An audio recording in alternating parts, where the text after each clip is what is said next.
নমস্কার, সুরজিৎ মান্না ক্রিয়েশনস চ্যানেলের পক্ষ থেকে তোমাদের সবাইকে সুস্বাগতম। আশা করি তোমরা সকলে ভালো এবং সুস্থ আছো।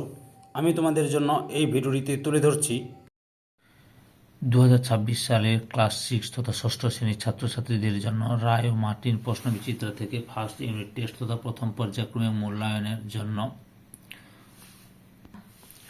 4 নম্বর মডেল স্কুলের প্রশ্নপত্রের সেটটি সম্পূর্ণ সমাধান করছি। তার আগে তোমাদের কাছে অনুরোধ, তোমরা ভিডিওটি না টেনে পুরোটা দেখো। ভিডিওটি কেমন লাগলো কমেন্ট করে জানিও, ভিডিওটিতে লাইক দাও এবং শেয়ার করে, এবং চ্যানেলে নতুন হলে চ্যানেলটিকে সাবস্ক্রাইব করে চ্যানেলের সঙ্গে যুক্ত হয়ে যাও। আলোচনা শুরু করছি 295 নম্বর পেজের 4 নম্বর মডেল স্কুল বর্ধমান বিদ্যারতী ভবন গার্লস হাই স্কুলের প্রশ্নপত্রের সেটটি লক্ষ্য করো। একের দাগে সঠিক উত্তরটি বেছে নিয়ে লেখো। প্রথমেই রয়েছে মাধ্যাকর্ষণ শক্তি সবচেয়ে বেশি যে গ্রহের, সেটি হলো অপশান সিতে বৃহস্পতি।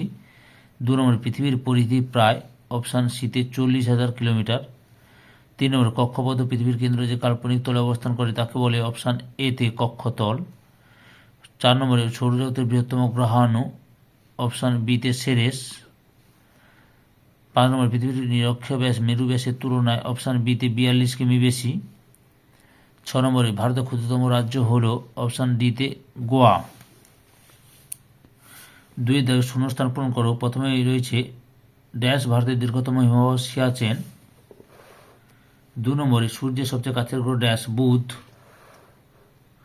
3 দাগে নিচের প্রশ্নগুলি অতি সংক্ষিপ্ত উত্তর দাও। প্রথমে রয়েছে অভিকর্ষ টানের কথা প্রথম কে বলেন? Sir Isaac Newton.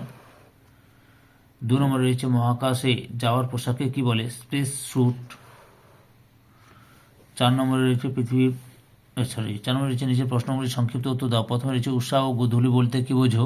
উত্তরগুলো আমি রায় অ্যান্ড মার্টিনের সহায়িকা বই থেকে দেখাচ্ছি। এই যে উষা এখান থেকে শুরু করবে এবং গোধূলি, আচ্ছা উষা এখান থেকে এত পর্যন্ত লিখবে আর গোধূলি এখান থেকে এত পর্যন্ত লিখবে। 2 দাগে রয়েছে পৃথিবীর আবর্তন থেমে গেলে কি হবে? উত্তরটি লক্ষ্য করো। এখান থেকে শুরু করবে তোমরা, দিয়ে এত পর্যন্ত লিখবে। 5 দাগে নিচের প্রশ্নগুলি সংক্ষিপ্ত ব্যাখ্যামূলক উত্তর দাও। প্রথমে রয়েছে হিমালয় পার্বত্য অঞ্চলে মানুষের জনবসতি তুলনামূলকভাবে কম কেন? উত্তর এখানে শুধু পার্বত্য অঞ্চল লেখা আছে, তার সঙ্গে তোমরা হিমালয় পার্বত্য অঞ্চল জুড়ে দেবে, অর্থাৎ লিখবে লেখার সময় এখান থেকে এত পর্যন্ত লিখবে। 2 দাগে রয়েছে গ্রহের 3টি বৈশিষ্ট্য লেখো। গ্রহের বৈশিষ্ট্যগুলো দেখে নাও। মোট এখানে 8টি বৈশিষ্ট্য তোমাদের সামনে তুলে ধরলাম, তার মধ্যে যে কোনো 2টি লিখবে। 3 দাগে রয়েছে উদাহরণ সহ পর্বতগ্রন্থির সংখ্যা লেখ। পর্বতগ্রন্থি কাকে বলে? এখান থেকে এতটা লিখবে। উদাহরণটা লক্ষ্য করো, পামির গ্রন্থি। ভারতের উচ্চতম পর্বতশৃঙ্গ কোনটি? K2, যার আরেক নাম গডউইন অস্টিন বা কিং অফ কারাকোরামও বলা হয়।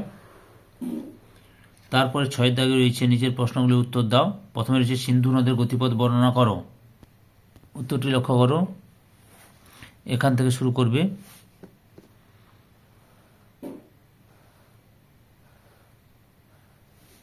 এতটা পর্যন্ত লিখবে। 2 নম্বরে রয়েছে ভারতের উত্তরের নদীগঠিত সমভূমি অঞ্চলের বিবরণ দাও। উত্তরটি লক্ষ্য করো, এখান থেকে শুরু করবে।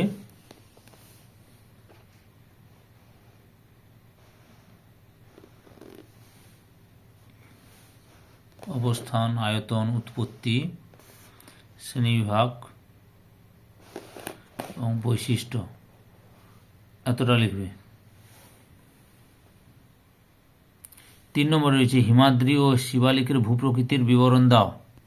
হিমাদ্রি তোমরা এখান থেকে শুরু করবে, দিয়ে এতটা পর্যন্ত লিখবে। আর শিবালিক দেখাচ্ছি, এই শিবালিক এখান থেকে শুরু করবে, এতটা পর্যন্ত লিখবে।